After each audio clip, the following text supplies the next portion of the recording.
70 kongresista na ang pumipirma sa resolusyon na layong bigyan ng pagkakataong magbakasyon ngayong Pasko si dating Pangulo at ngayon Pampanga Representative Gloria Macapagal Arroyo.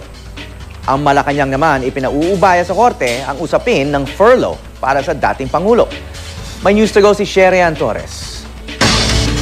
Isang linggo matapos ihayag ni One BOP Representative Silvestre Bello III ang kanyang resolusyong humihiling sa Sandigan Bayan na bigyan ng Christmas furlough o bakasyon sa pagkakakulong si dating Pangulo at ngayon Pampanga Congresswoman Gloria Arroyo, may 70 kongresista na raw ang pumirma ng suporta rito, kabilang na ang ilang taga-minority bloc. Kasama sa pumirma si Minority Leader Ronaldo Zamora na nanguna pa noon sa pagpapa-impeach kay Ginang Arroyo bilang Pangulo. Marami sa amin ay nagtatanong, hindi ba naman pwedeng pagbigyan just for a short Christmas break a former president of the Philippines.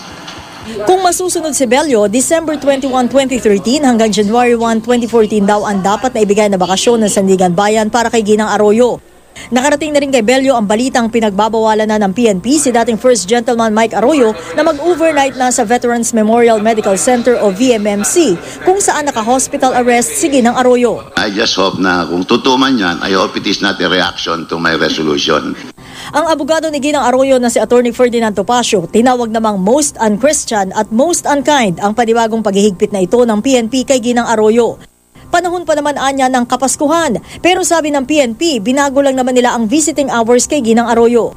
Ang Malacanang naman ipinauubaya sa korte ang usapin sa furlough para kay Arroyo ngayong Pasko. Sherian Torres, GMA News.